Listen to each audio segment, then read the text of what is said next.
This call is now being recorded.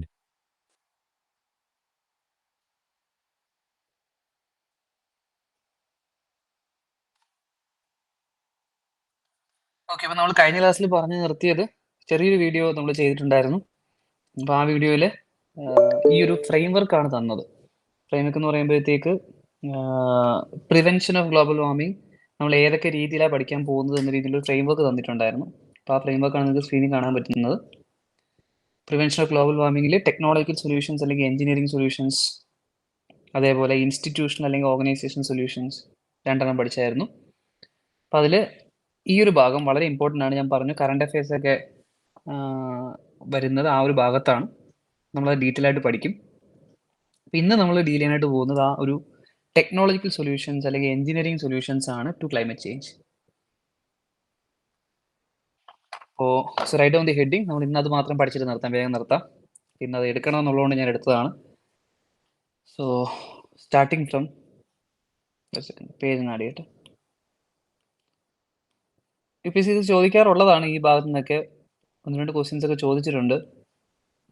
അപ്പോൾ കുറച്ച് detail ആയിട്ട് നമുക്ക് നോക്കാം. So you can write down the heading climate engineering.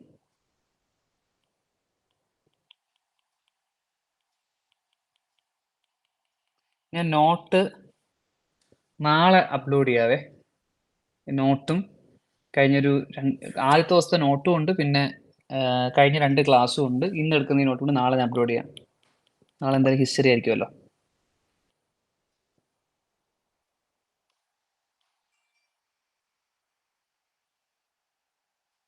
So climate engineering. അപ്പോൾ എന്താണ് ക്ലൈമറ്റ് എഞ്ചിനീയറിംഗ് എന്നുള്ളത്? ജസ്റ്റ് ഒരു അംബ്രല്ല ടേം ആണ് actually. Also known as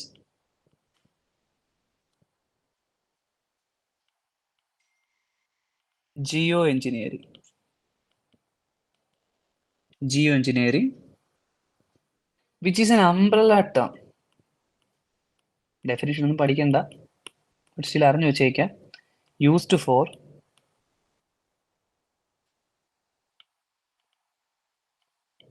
climate change prevention and mitigation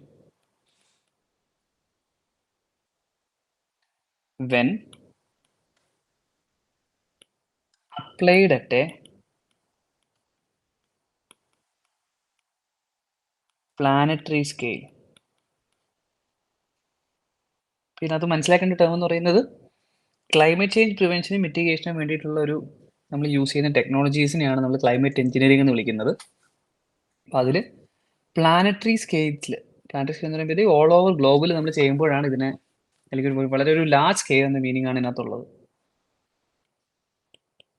climate engineering എന്ന് വിളിക്കുന്നത്. സോ ഇറ്റ് ഇൻക്ലൂഡ്സ്, ഈ ഒരു climate engineering എന്ന് പറയുമ്പോഴത്തേക്ക് it includes broadly 2 concepts.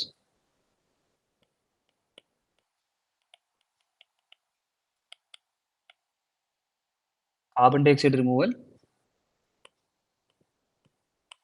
and solar radiation modification. ഇത് രണ്ടുമാണ് ബ്രോഡ് ആയിട്ട് ഇതിൻ്റെ ഉള്ളിൽ ഇൻക്ലൂഡ് ചെയ്യപ്പെടുന്നത്.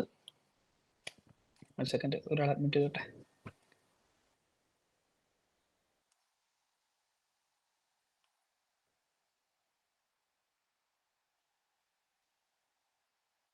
ഓക്കെ, ഈ കാർബൺ ഡയോക്സൈഡ് റിമൂവൽ എന്ന് പറയുമ്പോഴത്തേക്ക് അറ്റ്മോസ്ഫിയറിൽ എക്സസ് ആയിട്ട് വരുന്ന കാർബൺ ഡയോക്സൈഡിനെ റിമൂവ് ചെയ്യുക, എയ്തർ ടെമ്പറലി അല്ലെങ്കിൽ പെർമനൻ്റ്ലി.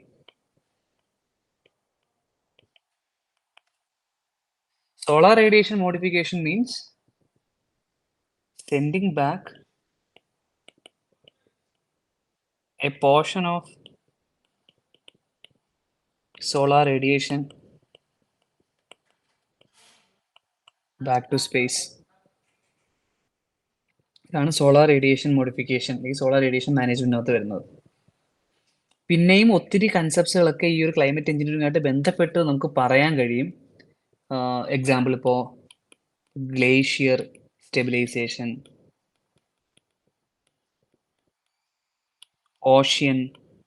ലൈമിങ്, അല്ലാന്നുണ്ടെങ്കിൽ iron fertilisation,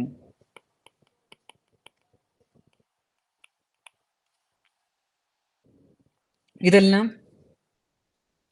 can be included under climate engineering.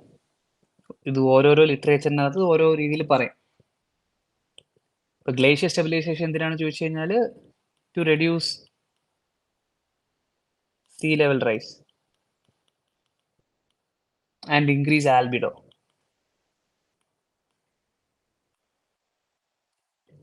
Ocean liming എന്ന് പറയുമ്പോഴത്തേക്ക് ഓഷ്യൻ അസിഡിഫിക്കേഷന്റെ ഓപ്പോസിറ്റ് ആണ്.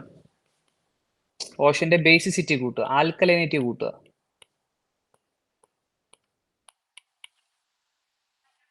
ഓക്കെ. അയൺ ഫെർട്ടിലൈസേഷൻ എന്ന് പറയുമ്പോഴത്തേക്ക് to induce carbon dioxide absorption by ocean. ഇതെല്ലാം ഇതിൻ്റെ ടേമിനകത്ത് ഇൻക്ലൂഡ് ചെയ്യാം നമുക്ക്. ബട്ട് സ്റ്റിൽ നമ്മൾ ബ്രോഡ്ലി ഈ രണ്ട് കാര്യങ്ങൾ, carbon dioxide removal from atmosphere and solar radiation modification, ഇത്രയാണ് നമ്മൾ ബ്രോഡ്ലി പറയുന്നത്. ബാക്കിയൊക്കെ വേണമെങ്കിൽ ഇൻക്ലൂഡ് ചെയ്യാം. ഇനി ഒരു ഓപ്ഷൻ ആയിട്ട് വരികയാണ്, each of the following are climate engineering technologies used എന്ന രീതിയിലൊരു ഓപ്ഷൻ ആയിട്ട് വന്നിട്ട് ഇതൊക്കെ വരികയാണെന്നുണ്ടെങ്കിൽ യു ക്യാൻ ആഡ്, കുഴപ്പമൊന്നുമില്ല. ഓക്കെ. ഇതിനകത്ത് നമുക്ക് ഡീറ്റെയിൽ ആയിട്ട് പോവാം, ഓരോ ആൾക്കാരെ പറ്റിയും പഠിച്ചു പോവാം.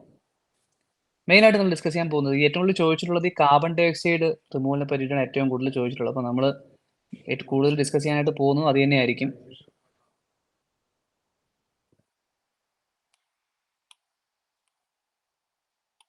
So you can write down the heading CDR.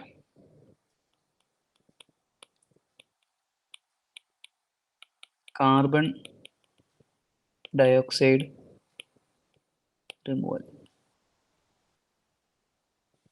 അറ്റ്മോസ്ഫിയറിൽ നിന്നുള്ള എക്സസ് ആയിട്ട് വരുന്ന കാർബൺ ഡൈ ഓക്സൈഡിനെ റിമൂവ് ചെയ്യുക എന്നുള്ളതാണ് ഈ കാർബൺ ഡൈ ഓക്സൈഡ് റിമൂവൽ എന്ന് പറയുന്ന പ്രോസസ്സിൻ്റെ ഉദ്ദേശം.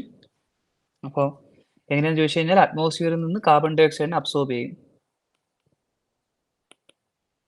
എന്നിട്ടത് ഒന്നുകിൽ ജിയോളജിക്കൽ സ്ട്രക്ചർ അല്ലെങ്കിൽ എഞ്ചിനീയറിംഗ് സ്ട്രക്ചേഴ്സ് പോലുള്ള സ്ഥലങ്ങളിലേക്ക് ഇതിനെ സ്റ്റോർ ചെയ്യും. ഒന്നുകിൽ നമ്മൾ അതിനെ സ്റ്റോർ ചെയ്ത് വെച്ചേക്കും, അല്ലാന്നുണ്ടെങ്കിൽ we use it for some other purpose. ഇപ്പോൾ എക്സാമ്പിൾ, ഇപ്പോൾ ജിയോളജിക്കൽ സ്ട്രക്ചറിനകത്ത് എന്ന് പറയുമ്പോഴത്തേക്ക് ഇപ്പോൾ അണ്ടർഗ്രൗണ്ട് ഓപ്ഷനകത്ത് നിങ്ങൾ UPSCൻ്റെ ഓപ്ഷനകത്ത് കണ്ടിട്ടുണ്ടാവും. അണ്ടർഗ്രൗണ്ട് കേവ്സ്, അബാൻഡൻഡ് മൈൻസ്, ഇതൊക്കെ ഓപ്ഷൻ കണ്ടിട്ടുണ്ടോ UPSCയുടെ ഓപ്ഷനകത്ത്? അബാൻഡൻഡ് മൈൻസ് എന്ന് പറയുന്നത് കാർബൺ സീക്വസ്ട്രേഷൻ എന്നൊക്കെ പറഞ്ഞിട്ട് ക്വസ്റ്റ്യൻസ് വന്നിട്ടുള്ളത് ശ്രദ്ധിച്ചിട്ടില്ലേ? ഒന്നുകിൽ ഏതെങ്കിലും ജിയോളജിക്കൽ സ്ട്രക്ചേഴ്സിനകത്ത് സ്റ്റോർ ചെയ്യും, ഇല്ലെങ്കിൽ എഞ്ചിനീയറിംഗ് സ്ട്രക്ചേഴ്സ് സ്പെഷ്യലി മെയ്ഡ് ആയിട്ടുള്ള ബോക്സിനുള്ളിൽ, സ്റ്റോറേജ് ടാങ്കിനുള്ളിൽ ഇത് അബ്സോർബ് ചെയ്യും പെർമനൻ്റ്ലി 100 വർഷത്തേക്ക് 200 വർഷത്തേക്കൊക്കെ. ഒന്നുകിൽ അത് സ്റ്റോർ ചെയ്ത് അവിടെ വച്ചിരിക്കും, ഇല്ലാന്നുണ്ടെങ്കിൽ അതിനെ വേറെ എന്തെങ്കിലും പർപ്പസിന് വേണ്ടിയിട്ട് യൂസ് ചെയ്യാം. ഇപ്പോൾ വേറെ എന്തെങ്കിലും പർപ്പസ് എന്ന് പറയുമ്പോഴത്തേക്ക് ഫോർ എക്സാമ്പിൾ നമുക്ക് വേണമെങ്കിൽ കാർബൺ ഡൈ ഓക്സൈഡിന് വേണമെന്നുണ്ടെങ്കിൽ ഫോസിൽ ഫ്യൂൽ അല്ലെങ്കിൽ ഡിറ്റർജൻറ്റ് ഇതുപോലുള്ള ആൾക്കാരുടെ പ്രൊഡക്ഷന് വേണ്ടിയിട്ട് യൂസ് ചെയ്യാം. സിൻഗ്യാസ് ഇങ്ങനെയുള്ള ആൾക്കാരുടെ പ്രൊഡക്ഷന് വേണ്ടിയിട്ട് യൂസ് ചെയ്യാം.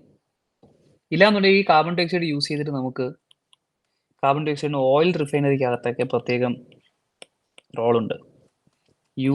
Can be used in oil refinery. അതെങ്ങനെയാണെന്നുള്ളത് നമുക്ക് പറയാം. ഇപ്പോൾ ജസ്റ്റ് അറിഞ്ഞു വെച്ചേക്കുക, this is what broadly carbon dioxide removal. Clear ആണോ കൺസെപ്റ്റ് എന്താണെന്നുള്ളത്?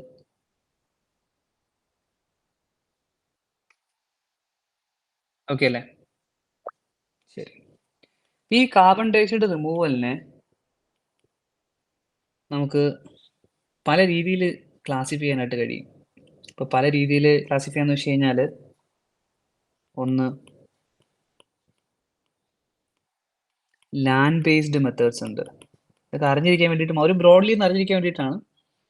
ലാൻഡ് ബേസ്ഡ് മെത്തേഡ്സ് ഉണ്ട്,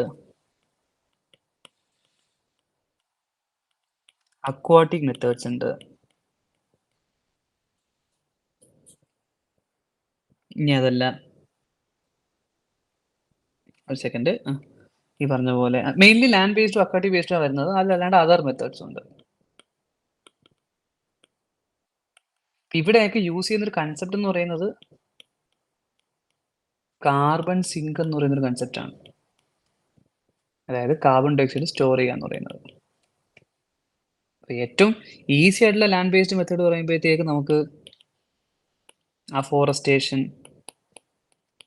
റീഫോറസ്റ്റേഷൻ,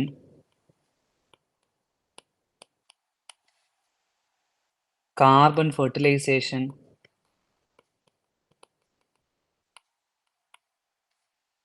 അല്ലാന്നുണ്ടെങ്കിൽ കാർബൺ ഫാമിംഗ്, ഇങ്ങനെയുള്ള മെത്തേഡ് യൂസ് ചെയ്യാം ലാൻഡ് ബേസ്ഡ് മെത്തേഡ്സിനുള്ളിൽ. Afforestation, reforestation, carbon fertilisation, carbon farming. ഇതിൽ അഫോറസ്റ്റേഷനും റീഫോറസ്റ്റേഷൻ നിങ്ങൾക്ക് അറിയാം. ലാൻഡിൽ അഫോറസ്റ്റേഷനും റീഫോറസ്റ്റേഷനും വഴി സ്റ്റോർ ചെയ്യുന്ന കാർബൺ എന്ത് പേരിട്ട് വിളിക്കും? ട്രീസിലാണ് സ്റ്റോർ ചെയ്ത് വെക്കുന്നത്, അപ്പോൾ എന്ത് പേരിട്ട് വിളിക്കും? പറഞ്ഞു. Yes, green carbon. Green carbon. Carbon fertilisation ഒരിക്കൽ UPSC ചോദിച്ചിട്ടുള്ളതാണ്. കാർബൺ ഫെർട്ടിലൈസേഷൻ പറയുമ്പോഴത്തേക്ക് excess plant growth in the presence of carbon. Carbon dioxide കൂടുതൽ കൊടുത്തിട്ട് പ്ലാന്റിന്റെ ഗ്രോത്ത് നമ്മൾ എൻഹാൻസ് ചെയ്യും. That is carbon fertilisation. 2019 ചോദിച്ചതാണ്. കാർബൺ ഫാമിംഗ് എന്ന് പറയുന്നത് sequestering carbon dioxide in soil. സോയിലിനകത്ത് കാർബൺ ഡയോക്സൈഡ് സ്റ്റോർ ചെയ്ത് വയ്ക്കുക. That is carbon farming.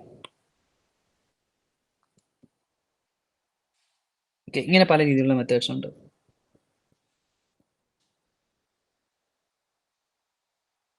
Clear? ഇനി അക്വാട്ടിക് മെത്തേഡ്സ് എന്ന് പറയുമ്പോഴത്തേക്ക് മെയിൻലി ഓഷ്യൻ അല്ലാന്നുണ്ടെങ്കിൽ ആൻഡ് അതർ അക്വാട്ടിക് സിസ്റ്റംസ്,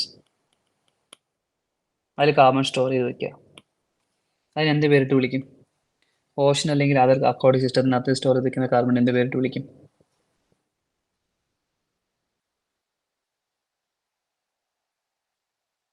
പറഞ്ഞു, എനിക്കറിയാം. Yes, blue carbon. Blue carbon. Blue carbon ആയിട്ട് സ്റ്റോർ ചെയ്ത് വയ്ക്കുക. മറൈൻ എക്കോസിസ്റ്റത്തിനകത്തൊക്കെ കാർബൺ സ്റ്റോർ ചെയ്ത് വയ്ക്കുക. അതല്ലാണ്ട് പിന്നെ വരുന്നതാണ് ഓഷ്യൻ ഫെർട്ടിലൈസേഷൻ.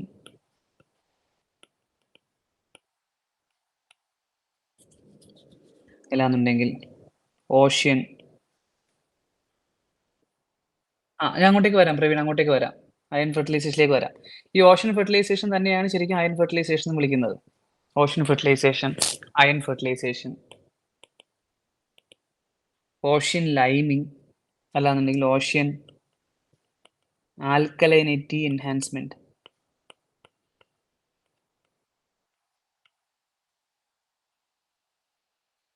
വെറ്റ്ലാൻഡ് റീസ്റ്റോറേഷൻ, ഇതെല്ലാം അതിനകത്ത് വരും.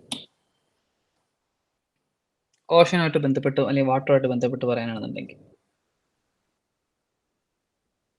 അപ്പൊ ഇവിടെയൊക്കെ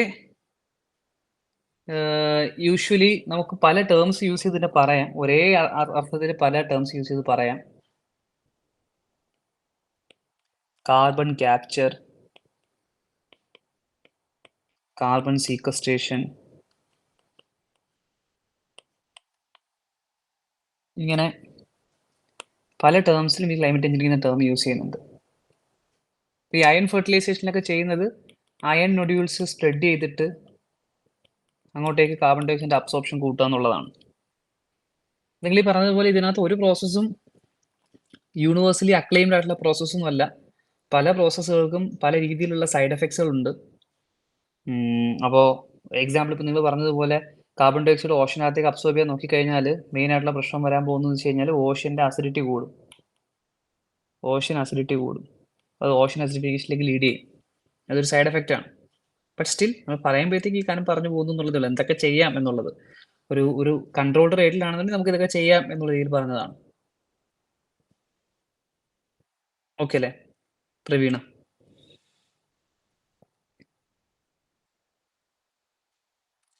ശരി. അപ്പോൾ ഈ കൂട്ടത്തിൽ നമുക്ക് ഏറ്റവും ഡീറ്റെയിൽ ആയിട്ട് പഠിക്കേണ്ട ഒന്ന് രണ്ട് കാര്യങ്ങളാണ്. ഇനി അതല്ലാണ്ട് ഇപ്പൊ നമുക്ക് ഈ പറഞ്ഞതുപോലെ അതർ മെത്തേഡ്സ്, ഈ അതർ മെത്തേഡ്സിനുള്ളിലാണ് നമുക്ക് വേണമെന്നുണ്ടെങ്കിൽ ഈ 2-3 ആൾക്കാരെ ചേർക്കാം.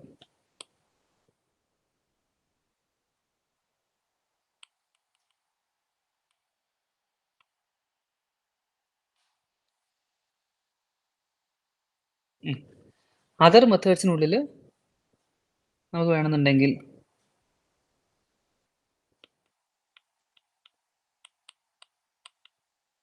കാർബൺ ക്യാപ്ചർ ആൻഡ് സ്റ്റോറേജ്,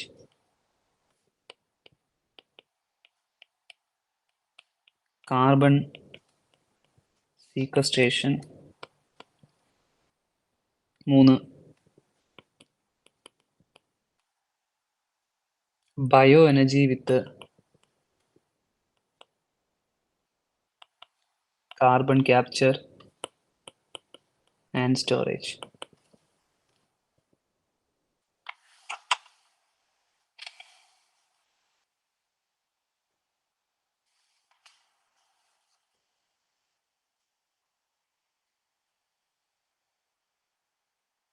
ഇത്തിരി നോക്കി വെച്ചേക്കാം.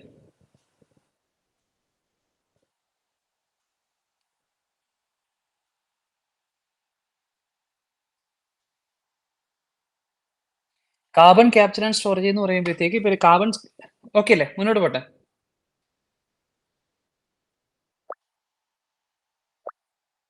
ശരി. ഇത് മൂന്നും തമ്മിലുള്ള വ്യത്യാസം എന്താണെന്നുള്ളത് ജസ്റ്റ് ഒന്ന് നോക്കി വെച്ചേക്കാം. Carbon capture and storage, carbon sequestration, bio energy with carbon capture and storage എന്താണെന്നുള്ളത് നോക്കി വെച്ചേക്കാം. ഇത് വേറൊന്നുമില്ല. കാർബൺ ക്യാപ്ചർ ആൻഡ് സ്റ്റോറേജ് എന്ന് പറയുമ്പോഴത്തേക്ക് capturing carbon from point sources and store. Capturing carbon from point sources and store. ഈ point source എന്ന് പറയുമ്പോഴത്തേക്ക് mainly industrial sources, industries, vehicles, energy production.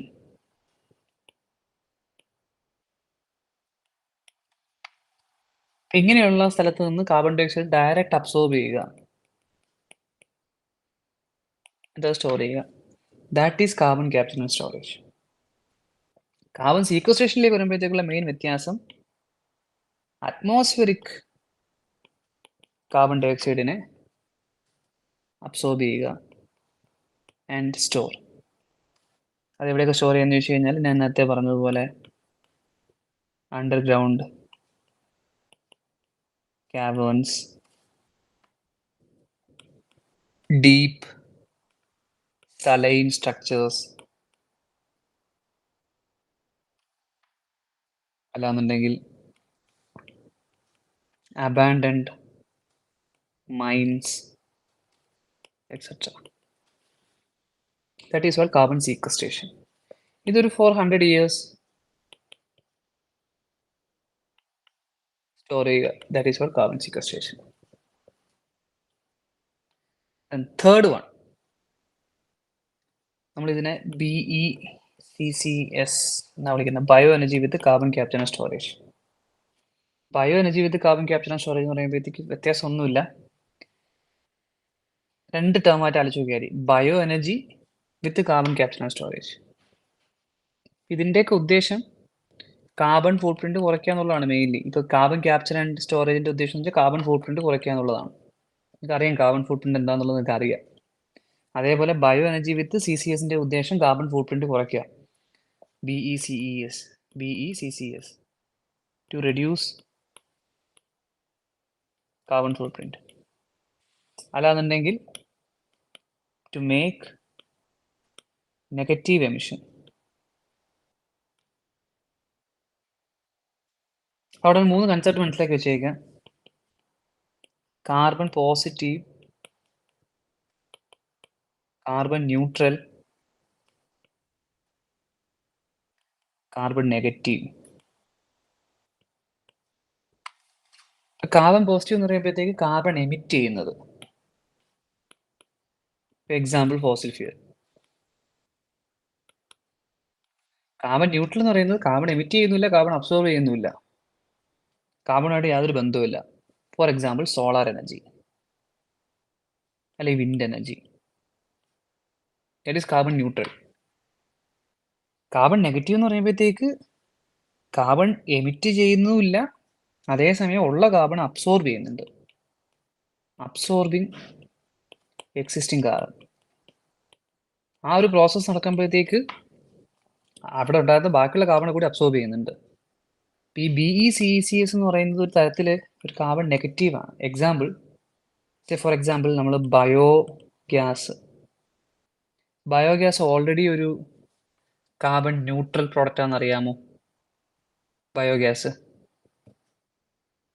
നമ്മൾ ബയോഫ്യൂലും ഫോസിൽ ഫ്യൂലും പഠിച്ചിട്ടുള്ളതല്ലേ. ഫോസിൽ ഫ്യൂൽ കാർബൺ പോസിറ്റീവ് ആണ്. ബയോഗ്യാസ് എന്ന് പറയുമ്പോഴത്തേക്ക് നമ്മളിപ്പോൾ ഒരു ട്രീ ഉണ്ടായിരുന്നു, ആ ട്രീക്കകത്ത് ഗ്രീൻ കാർബൺ സ്റ്റോർ ചെയ്ത് വെച്ചു, ആ ഗ്രീൻ കാർബണെ നമ്മൾ ബയോഗ്യാസ് ആക്കി മാറ്റും എന്നുള്ളത് മാത്രമേ ഉള്ളൂ. ഗ്യാസ് പ്രോഡക്റ്റിലേക്കൊക്കെ മാറ്റി ഡീകമ്പോസിഷൻ വഴി. ഇപ്പോൾ നമ്മൾ കാർബൺ ഡയോക്സൈഡ് എമിറ്റ് ചെയ്തിട്ടില്ല, പക്ഷേ ഇതിനെ നമ്മൾ കത്തിക്കുകയാണ്. കത്തിക്കുമ്പോഴത്തേക്ക് ഈ ഗ്രീൻ കാർബൺ സ്റ്റോർ ചെയ്ത് വെച്ചിരിക്കുന്ന ഗ്രീൻ കാർബൺ പുറത്തേക്ക് പോകാൻ സാധ്യതയില്ലേ? ബയോഗ്യാസ് കത്തിക്കുമ്പോഴത്തേക്ക് എമിറ്റ് ചെയ്യുമ്പോഴത്തേക്ക് കാർബൺ ഡയോക്സൈഡ് പുറത്തുള്ള സാധ്യതയില്ലേ? അപ്പോൾ അത് ഒഴിവാക്കാനായിട്ട് നമ്മൾ എന്ത് ചെയ്യാണ്? ഈ പുറത്തേക്ക് പോകുന്ന കാർബൺ ഡയോക്സൈഡ് നമ്മൾ എന്ത് ചെയ്യാണ്? ക്യാപ്ചർ ചെയ്യാണ്, കാർബൺ ക്യാപ്ചറിങ് നടത്തുകയാണ്. കാർബൺ ക്യാപ്ചർ നടത്തി സ്റ്റോർ ചെയ്യുകയാണ്. ഇവിടെ 2 കൺസെപ്റ്റാണ്. ബയോ എനർജീനെ നമ്മൾ യൂസ് ചെയ്യുന്നു, പുറത്തേക്ക് വരുന്ന കാർബൺ ഡയോക്സൈഡിനെ നമ്മൾ എന്ത് ചെയ്യുന്നു? അബ്സോർബ് ചെയ്ത് വെക്കുന്നു. അപ്പോൾ ഒരു കാർബണും പുറത്തു പോകാൻ സമ്മതിക്കുന്നില്ല. അപ്പോൾ ഓൾറെഡി അത് ന്യൂട്രൽ ആയിരുന്നു, ആ പുറത്തേക്ക് പോകുന്ന കാർബണെ നമ്മൾ എന്ത് ചെയ്യുന്നു? കുറച്ചുകൂടി അബ്സോർബ് ചെയ്ത് പെർമനന്റ്ലി സ്റ്റോർ ചെയ്ത് വെക്കുന്നു. This is what carbon negative. മനസ്സിലാവുന്നുണ്ട്? ഇത് 3 നമ്മൾ വ്യത്യാസം മനസ്സിലായോ? ക്ലിയർ ആണോ? ശരി, അപ്പോൾ ഇതൊന്ന് പഠിച്ചു വെച്ചേക്കാം. So this is what generally നമ്മൾ കാർബൺ ഡയോക്സൈഡ് മാനേജ്മെന്റിനകത്ത് വരുന്നത്.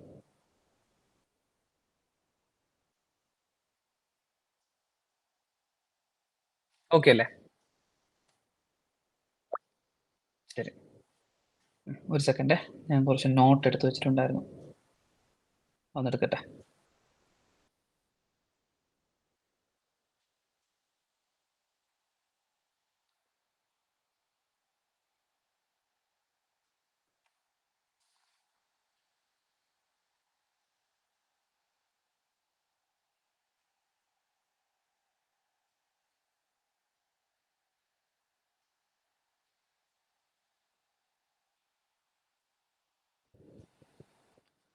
ഇനിയും കുറച്ചുകൂടെ കൺസെപ്റ്റ്സ് പഠിക്കാനായിട്ടുണ്ട്, അങ്ങോട്ടേക്ക് വരാം. ഒരു സെക്കൻഡ്. ഓക്കെ, കാർബൺ ഡയോക്സൈഡ് റിമൂവിനകത്തുള്ള ബാക്കിയുള്ള കാര്യങ്ങൾ നമുക്ക് പറയാം. കാർബൺ ഡയോക്സൈഡ് റിമൂവിനകത്ത് 1 2 നമ്മൾ പഠിച്ചു, 3 പഠിച്ചു. കാർബൺ ക്യാപ്ചർ ആൻഡ് സ്റ്റോറേജ് പഠിച്ചു, കാർബൺ സീക്വസ്ട്രേഷൻ പഠിച്ചു, bio energy with carbon capture and storage പഠിച്ചു. ഇനിയും കുറച്ച് ഇതുപോലെ കുറച്ച് കാര്യങ്ങളുണ്ട്. Biochar technology,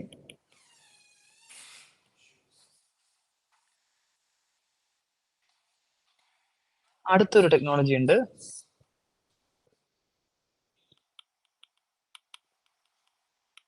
direct air capture.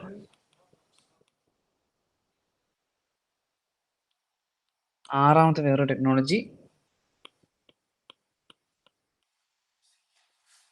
Enhanced weathering എന്ന് പറയുന്ന ടെക്നോളജി ഉണ്ട്. Enhanced weathering. അപ്പോൾ 1 2 3 4 5 6 ഈ 6 നോക്കണം. ഇതിൽ ഏറ്റവും ഇമ്പോർട്ടൻ്റ് ആയിട്ടുള്ളത് ബയോചാർ ആണ്. ഒരു സെക്കൻഡ്, കുറച്ച് പേജ് അറിയട്ടെ. ഓക്കെ, ഏറ്റവും ഇമ്പോർട്ടൻ്റ് ആയിട്ടുള്ളത് ഈ ഒരു ബയോചാർ ടെക്നോളജി നോക്കി വെച്ചേക്കാം. So what is biochar? അതാണ് നമ്മൾ അടുത്ത് പഠിക്കാനായിട്ട് പോകുന്നത്. Very important, ചോദിക്കാവേ. ബയോചാർ എന്ന് വെച്ച് കഴിഞ്ഞാൽ വേറെ ഒന്നുമില്ല. It is actually A form of charcoal which is high in carbon,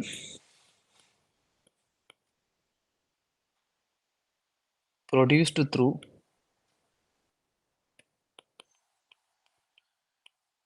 the process known as pyrolysis. Pyrolysis, very important. Biochar, a form of charcoal. Charcoal എങ്ങനെയാണ് പ്രൊഡ്യൂസ്ഡ് ത്രൂ പൈറോളിസിസ്. പൈറോളിസിസ് എന്താണെന്നുള്ളത് അറിയാമല്ലോ. Pyrolysis എന്ന് പറയുമ്പോഴത്തേക്ക് combustion at high temperature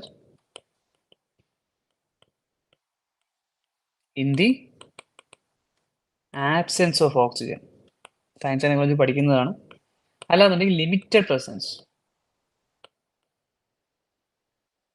അങ്ങനെ ഉണ്ടാക്കിയെടുക്കുന്ന ചാർക്കോളിനെയാണ് biochar എന്ന് വിളിക്കുന്നത്. So ഇതിൻ്റെ ഒരു അഡ്വാൻറ്റേജ്, അതിൻ്റെ ഒരു പ്രോപ്പർട്ടി ഹൈ ഇൻ കാർബൺ ആണ്, which is also porous. Biochar എന്ന് പോറസ് ആണ്. ഇതിന് മൾട്ടിപ്പിൾ ആപ്ലിക്കേഷൻസ് ഉണ്ട്. ഒന്നീ പറഞ്ഞതുപോലെ കാർബൺ അബ്സോർപ്ഷൻ, ഇത് കൂടാതെ അഗ്രികൾച്ചർ ആപ്ലിക്കേഷൻസ് ഉണ്ട്.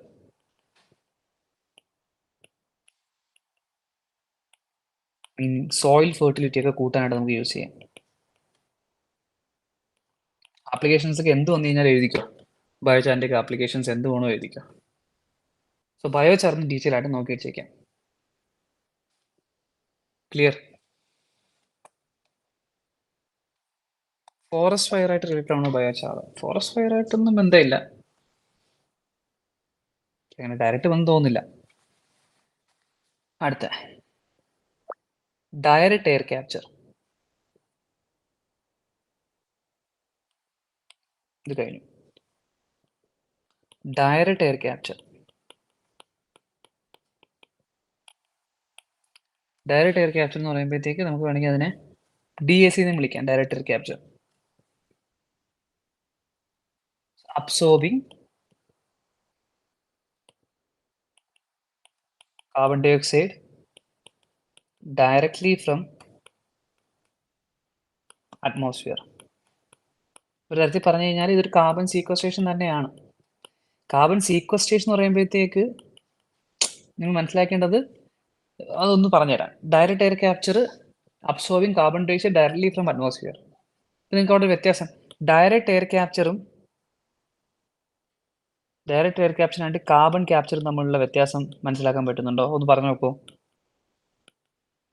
ഡയറക്റ്റ് എയർ ക്യാപ്ചറും കാർബൺ ക്യാപ്ചറും തമ്മിലുള്ള വ്യത്യാസം ഒന്ന് ആലോചിച്ച് നോക്കാൻ പറ്റുമോ? കാർബൺ ക്യാപ്ചർ തൊട്ടുമുമ്പ് ഞാൻ പറഞ്ഞു തന്നു. എന്തായിരിക്കും മേജർ വ്യത്യാസം?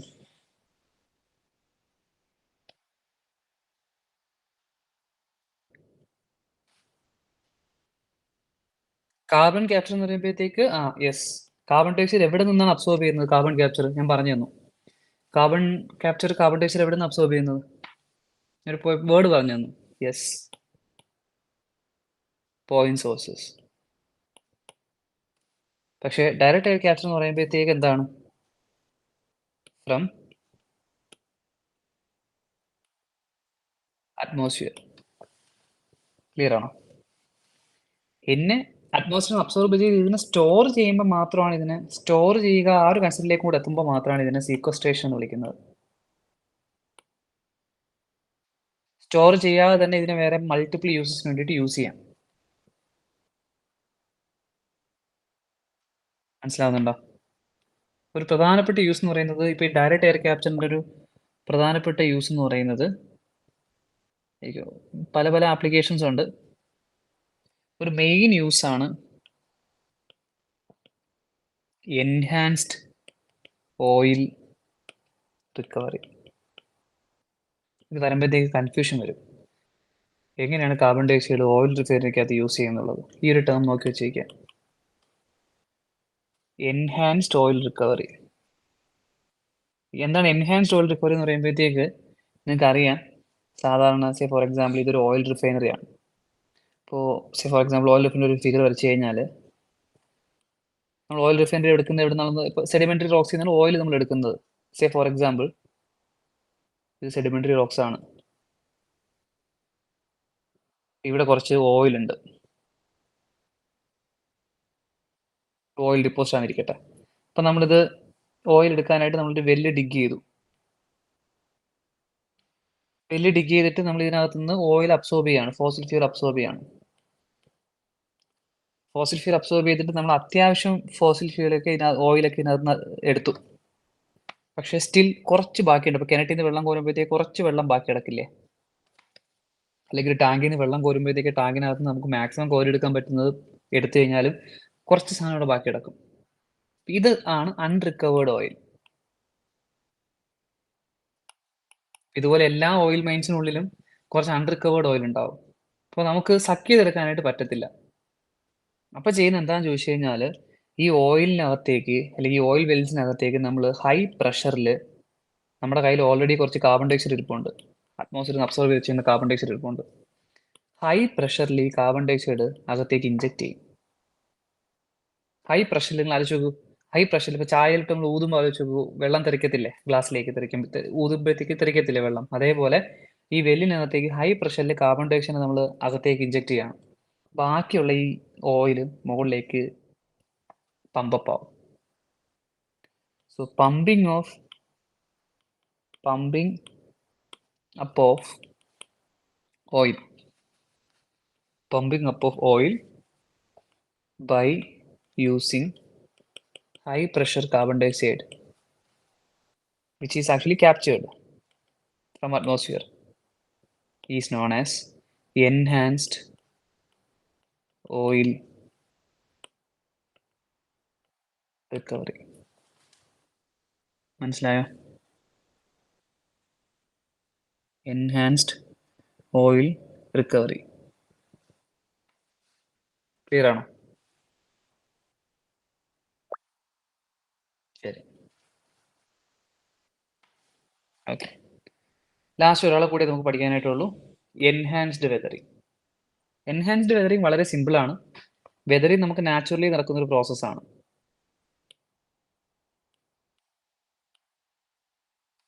എൻഹാൻസ്ഡ് വെതറിങ് നിങ്ങൾ ഇത്ര മാത്രം ആലോചിച്ച് നോക്കി കഴിഞ്ഞാൽ മതി. നമുക്ക് ഗ്യാസിനെ, കാർബൺ ഡൈ ഓക്സൈഡ് പോലുള്ള ഗ്യാസിനെ റോക്ക് സർഫസിന്റെ മേളിൽ അബ്സോർബ് ചെയ്യാൻ പറ്റും. ശരിക്കും ഇതിനെ വിളിക്കുന്നത് അഡ്സോപ്ഷൻ എന്നാണ് വിളിക്കുന്നത്. അബ്സോർപ്ഷൻ അല്ല, അഡ്സോപ്ഷൻ എന്നാണ് വിളിക്കുന്നത്. സർഫസിൽ ചെറിയ ചെറിയ ചെറിയ ചെറിയ ഓട്ടകളുണ്ട്, ഇതിലേക്ക് കാർബൺ ഡൈ ഓക്സൈഡ് അബ്സോർബ് ചെയ്യാൻ പറ്റും. നിങ്ങൾ പറഞ്ഞേ, അഡ്സോപ്ഷൻ റേറ്റും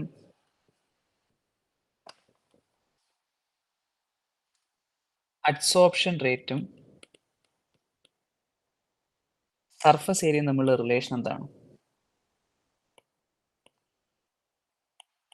ആലോചിച്ച് കഴിഞ്ഞാൽ കിട്ടും. അഡ്സോപ്ഷൻ റേറ്റും സർഫസ് ഏരിയയും തമ്മിലുള്ള റിലേഷൻ ഡയറക്ട്ലി പ്രൊപ്പോർഷണൽ ആണോ, ഇൻവേഴ്സ്ലി പ്രൊപ്പോർഷണൽ ആണോ? അഡ്സോപ്ഷൻ നിങ്ങൾ അബ്സോർപ്ഷൻ പഠിച്ചാലും മതി. ഇപ്പൊ സ്പോഞ്ചിനകത്തേക്ക് വെള്ളം അബ്സോർബ് ചെയ്യണം. അപ്പോൾ സ്പോഞ്ചിന്റെ സർഫസ് ഏരിയ കൂടുന്നതാണോ കുറയുന്നതാണോ നല്ലത്? വെള്ളം കൂടുതൽ അബ്സോർബ് ചെയ്യാനായിട്ട് കൂടുന്നതല്ലേ അല്ലേ? അപ്പോൾ അബ്സോർപ്ഷൻ റേറ്റും സർഫസ് ഏരിയയും തമ്മിൽ ഒരു ഡയറക്ട്ലി പ്രൊപ്പോർഷൻ ഉള്ളത്. സർഫസ് ഏരിയ കൂടുന്തോറും നമുക്ക് എന്ത് ചെയ്യും? കാർബൺ ഡൈ ഓക്സൈഡ് അബ്സോർബ് അല്ലെങ്കിൽ അതിനകത്തേക്ക് എന്തെങ്കിലും ഒരു സാധനം അബ്സോർബ് ചെയ്യാനുള്ള റേറ്റും കൂടും. ഈ ഒരു റോക്ക് ഇങ്ങനെ ഇരിക്കുമ്പോഴത്തേക്ക് ഇതിനകത്തൊരു സർഫസ് ഏരിയ ഉണ്ട്. ഇപ്പോഴാണോ സർഫസ് ഏരിയ കൂടുതൽ, അതേ ഈ റോക്കിനെ രണ്ടായിട്ട് പൊട്ടിക്കുമ്പോഴാണ് സർഫസ് ഏരിയ കൂടുതൽ എന്നത്? ഈ രണ്ട് പീസിനെ നമ്മൾ 4 പീസാക്കി മാറ്റുകയാണ്. സർഫസ് ഏരിയ കൂടുകയോ കുറയോ? അല്ലെങ്കിൽ ഇതിനെ ചെറിയ ചെറിയ ചെറിയ ചെറിയ ചെറിയ ഗ്രെയിൻസ് ആയിട്ട് മാറ്റുകയാണ്. സർഫസ് ഏരിയ കുറയാണോ ചെയ്യുന്നത്? ഒന്ന് ആലോചിച്ച് നോക്ക് പക്ഷേ. ഇപ്പൊ ഈ ആദ്യത്തെ റോക്കിനുള്ളിൽ നോക്ക്, ഇത്രയായിരുന്നു സർഫസ് ഏരിയ. ഈ സർഫസിൽ മാത്രമേ ഉള്ളൂ ഏരിയ.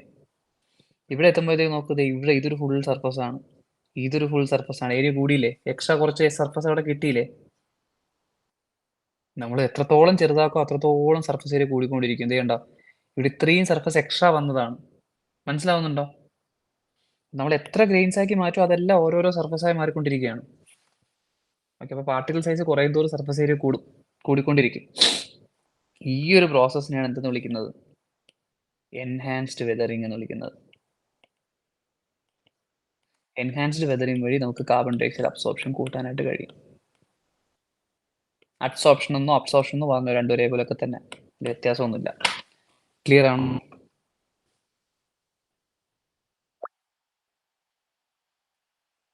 ക്ലിയർ. ഇതാണ് ക്ലൈമറ്റ് എഞ്ചിനീയറിംഗിൽ ആദ്യത്തേത് പഠിക്കേണ്ടത്.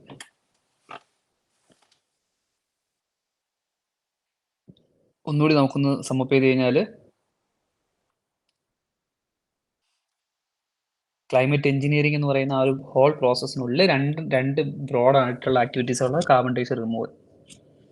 അതിനകത്ത് ലാൻഡ് ബേസ്ഡ് മെത്തേഡ് നമ്മൾ പറഞ്ഞു, കുറച്ച് അഫോറസ്റ്റേഷൻ, ഡെഫോറസ്റ്റേഷൻ, കാർബൺ ഫെർട്ടിലൈസേഷൻ ഒക്കെ പറഞ്ഞു, കാർബൺ ഫാമിംഗ് ഒക്കെ പറഞ്ഞു. അക്വാട്ടിക് മെത്തേഡ്സിനുള്ളിലാണ് blue carbon, ocean fertilisation, ocean liming ഇതൊക്കെ പറഞ്ഞത്, പെറ്റ്ലാൻഡ് റിസർച്ച് എല്ലാം പറഞ്ഞത്. ഇനി ഈ അതർ മെത്തേഡ്സിനുള്ളിലാണ് ശരിക്കും നമ്മൾ എന്ത് പറഞ്ഞത്? Carbon capture, carbon sequestration, BCE, CCE, biochar forming, direct air capture, enhanced weathering etcetera. Clear ആണോ? നല്ലൊരു ഐഡിയ കിട്ടി ഇപ്പോൾ.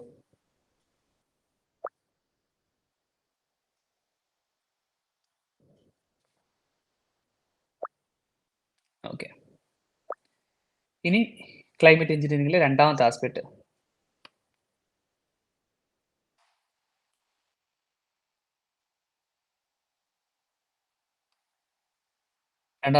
ആണ്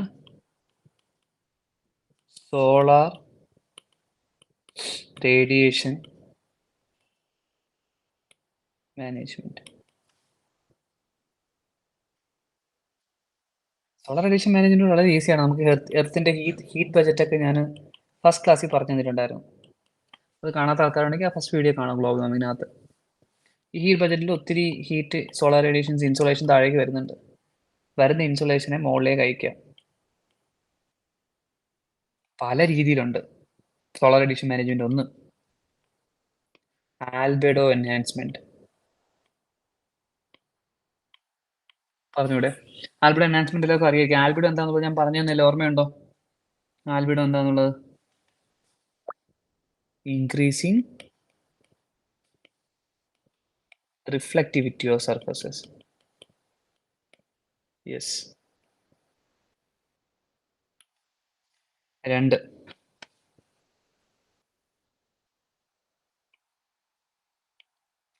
cloud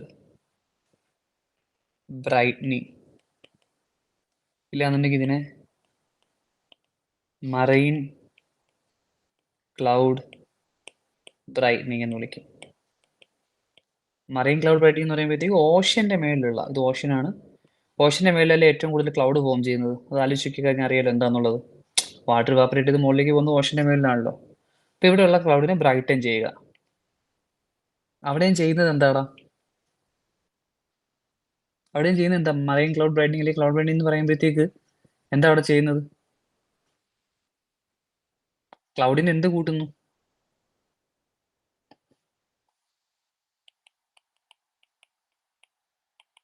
increasing the albedo of clouds. അതല്ലേ അവിടെ ചെയ്യുന്നത്. ഇപ്പോൾ ക്ലൗഡ് ഡാർക്ക് ആയിരിക്കുമ്പോഴത്തേക്ക് ക്ലൗഡ് സോളാർ റേഡിയേഷൻസ് അബ്സോർബ് ചെയ്യും. ക്ലൗഡിനെ ബ്രൈറ്റ് ആക്കി വെച്ച് കഴിഞ്ഞാൽ വരുന്ന സോളാർ റേഡിയേഷൻസിനെ ക്ലൗഡ് എന്ത് ചെയ്യും? റിഫ്ലക്റ്റ് ചെയ്യും. ഇല്ലേ? മനസ്സിലാവുന്നുണ്ടോ? ഓക്കെ. മൂന്നാമത്തേത്,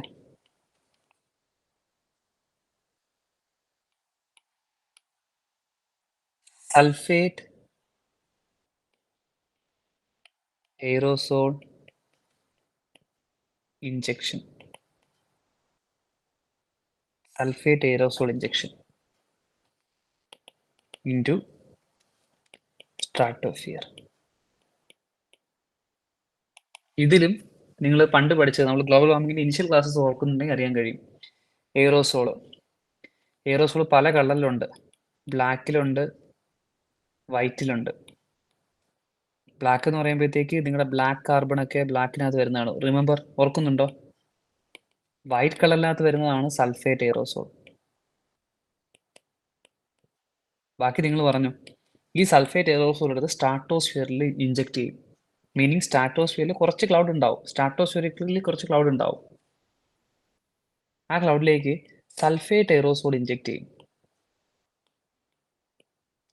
ക്ലൗഡിന് എന്ത് മാറ്റം വരും നിങ്ങൾ തന്നെ പറഞ്ഞു.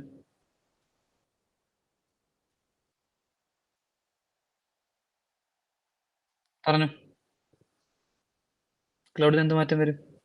സൾഫേറ്റ് എയറോസോൾ, വൈറ്റ് കളേർഡ് ആയിട്ടുള്ള സൾഫേറ്റ് എയറോസോൾ ഇഞ്ചെക്ട് ചെയ്യുമ്പോഴത്തേക്ക് ക്ലൗഡിന് എന്ത് മാറ്റം വരും?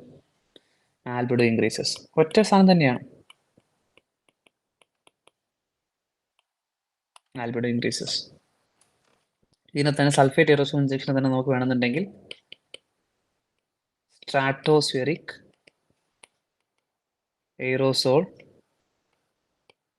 ഇഞ്ചെക്ഷൻ എന്നും വിളിക്കാം, which is A PYQ.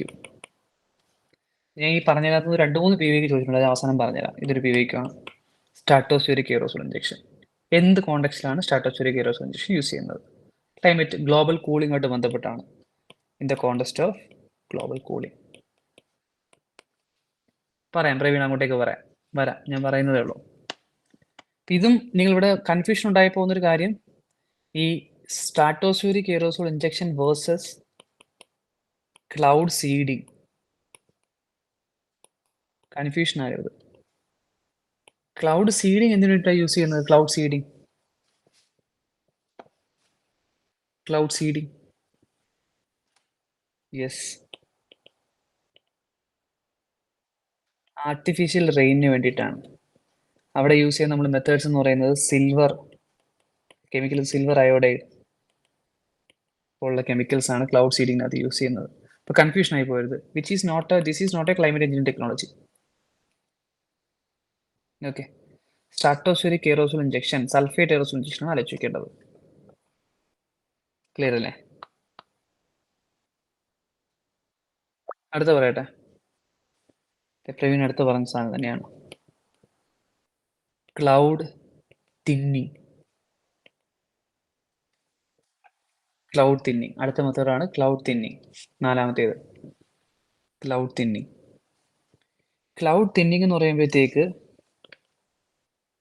To reduce the particle size of atmospheric clouds. Atmospheric clouds in the particle size കുറയ്ക്കുമ്പോൾ using chemicals. പാർട്ടിക്കിൾ സൈസ് കുറയുമ്പോഴത്തേക്ക് നോർമലി ക്ലൗഡിന് എന്ത് കൂടുകൂടാ? ഇപ്പോൾ ഫോർ എക്സാമ്പിൾ ഒരു ഇമേജ് വരച്ച് കഴിഞ്ഞാൽ ഒരു ക്ലൗഡ്, ഇങ്ങനെ ഇരുന്ന ക്ലൗഡ്, ഓക്കെ, അതിനകത്ത് പല പല വാട്ടർ മോളിക്യൂൾസ് ചേർന്നിട്ടാണല്ലോ ക്ലൗഡ് ഉണ്ടാവുന്നത്. വാട്ടർ മോളിക്യൂൾ ഈ സൈസാന്നിരിക്കട്ടെ. ഇതേ ക്ലൗഡിനെ തന്നെ ഇതിനകത്ത് ക്ലൗഡിൻ്റെ സൈസ് ഒന്നും മാറ്റിയിട്ടില്ല, പക്ഷെ ക്ലൗഡിനകത്തുള്ള പാർട്ടിക്കിൾ സൈസ് ഞാൻ മാറ്റി. ക്ലൗഡ് ഉണ്ടാക്കി വെച്ചേക്കുന്ന പാർട്ടിക്കിളിൻ്റെ സൈസ് ഞാൻ കുറച്ചു. ഒരേ ക്ലൗഡ് തന്നെയാണ്, പക്ഷെ രണ്ട് ക്ലൗഡ് തമ്മിലുള്ള വ്യത്യാസം എന്താണ്? പാർട്ടിക്കിൾ സൈസ് കുറയുമ്പോഴത്തേക്ക് മോർ പാർട്ടിക്കിളോട് വരുമ്പോഴത്തേക്ക് ഞാൻ പറഞ്ഞു, തൊട്ടുമുമ്പ് പറഞ്ഞു, വെതറിങ്ങിൻ്റെ കേസിൽ ഞാൻ പറഞ്ഞു, മോർ പാർട്ടിക്കിൾസ് ഒരു സർഫസിലേക്ക് വരുമ്പോഴത്തേക്ക് ഇതിൻ്റെ എന്ത് കൂട്ടൂടാ? More surface area. ക്ലൗഡിൻ്റെ സർഫസ് ഏരിയ കൂടും. ക്ലൗഡിൻ്റെ സർഫസ് ഏരിയ കൂടുമ്പോഴത്തേക്ക് ഓട്ടോമാറ്റിക്കലി ക്ലൗഡിൻ്റെ ആൽബിഡോ റേറ്റും കൂടും. So more reflection.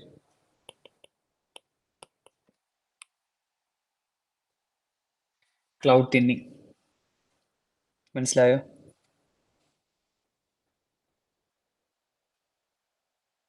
ക്ലിയർ ആണോ? ഓക്കെ. ഇനി ഈ നേരത്തെ പറഞ്ഞ പോലെ ഇപ്പോൾ സൾഫേറ്റ് എയറോസോൾ നമ്മൾ കൊടുക്കുകയാണ്, അറ്റ്മോസ്ഫിയറിലേക്ക് ഇഞ്ചെക്ട് ചെയ്യാണ്. ഇതും സൈഡ് എഫക്റ്റ് ഇല്ലാത്തതൊന്നുമല്ല. ഒത്തിരി സൾഫേറ്റ് അറ്റ്മോസ്ഫിയർ വന്നു കഴിഞ്ഞാൽ എന്തിലേക്ക് ലീഡ് ചെയ്യടാ? ഈ സൾഫേറ്റ് വാട്ടറായിട്ട് ചേർന്നിട്ട് വേണമെന്നുണ്ടെങ്കിൽ എന്തുണ്ടാവാം? H2SO4 ഫോം ചെയ്യാം. അതെന്തിലേക്ക് ലീഡ് ചെയ്യാം? ആസിഡ് റെയിനിലേക്ക് ലീഡ് ചെയ്യാം. മനസ്സിലാവുന്നുണ്ടോ? സൈഡ് എഫക്ട്സ് ഒക്കെ ഒത്തിരി ഉണ്ട്. ഇനി ഇതല്ലെങ്കിൽ അടുത്തൊരു മെത്തേഡ്,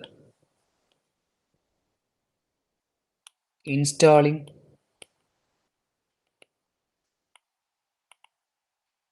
mirrors in space. എന്തിനാണെന്നുള്ളത് നിങ്ങൾക്ക് അറിയാം. To reflect sunlight. ഇല്ലാന്നുണ്ടെങ്കിൽ സോളാർ ട്രീസ്, വരുന്ന സോളാർ റേഡിയേഷൻസിനെ അബ്സോർബ് ചെയ്തിട്ട് അതിനെ എനർജി ആക്കി മാറ്റുക. സോളാർ എനർജീനെ ഇലക്ട്രിസിറ്റി ആക്കി മാറ്റുക. ഇതെല്ലാം ഡിഫറെൻറ്റ് സോളാർ റേഡിയേഷൻ മാനേജ്മെൻ്റ് ആണ്.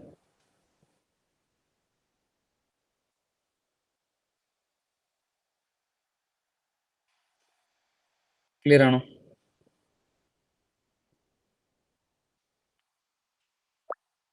ഓക്കെ.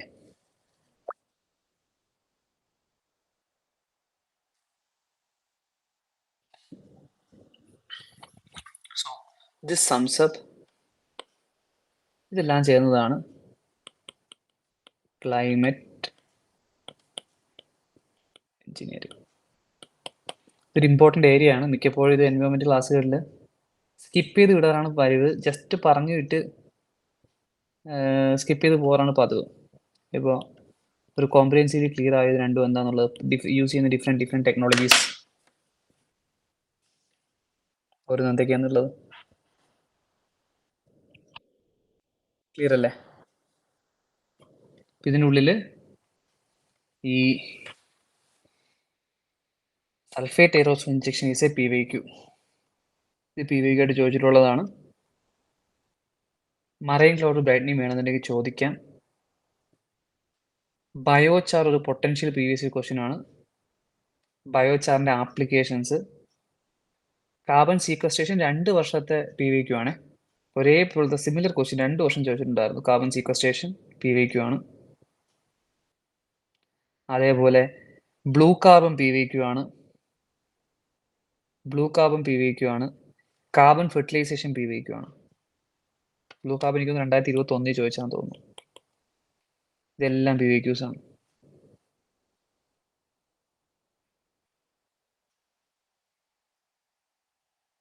പിന്നെ ഇത്രയാണ് PYQs എന്ന് പറയുന്നത്. ഈ ഒരു പോർഷനിൽ 4 പ്രാവശ്യം ക്വസ്റ്റ്യൻ ചോദിച്ചിട്ടുണ്ട്. ക്ലിയർ ആണോ? ഇതിൻ്റെ ഇമ്പോർട്ടൻസ് മനസ്സിലായോ? ചോദിക്കാം. അപ്പം അത്രയാണ് ക്ലൈമറ്റ് എഞ്ചിനീയറിംഗിനകത്തുള്ളത്. ഇത് അത്യാവശ്യം ഇമ്പോർട്ടൻ്റ് ടോപ്പിക് തന്നെയാണ്. അപ്പോൾ അതുകൊണ്ടാണ് അതിന് സെപ്പറേറ്റ് വീഡിയോ ആയിട്ട് തന്നെ എടുക്കുന്നത്. കാണുന്ന ആൾക്കാർക്ക് ഇത് കണ്ടാൽ മതിയല്ലോ, ഡയറക്റ്റ് ഇത് മാത്രമായിട്ട്. പിന്നെ അടുത്തത് നമുക്ക് വേണ്ടത് ഇൻസ്റ്റിറ്റ്യൂഷണൽ സൊല്യൂഷൻസ് ആണ്. നമുക്കത് അടുത്ത ദിവസം എടുക്കാം. തൽക്കാലം ഇത്രയും മതി. ഓക്കെ, ശരി. ഈ 2 മണിക്കൂർ എടുക്കണമെന്നൊക്കെ ഉണ്ട്. ഞാൻ 2 മണിക്കൂർ എടുക്കാൻ പറ്റുന്ന സമയ ദിവസങ്ങളിൽ 2 മണിക്കൂർ എടുക്കാം. ഞാൻ മറ്റേ നോക്കിയിട്ടുമില്ല. എനിക്ക് ആ കറണ്ട് അഫയേഴ്സും കൂടെ കുറച്ച് അപ്ഡേറ്റ് ചെയ്യാനുണ്ട്. അത് നോക്കിയിരുന്നെങ്കിൽ അത് ഞാൻ എടുക്കാമായിരുന്നു.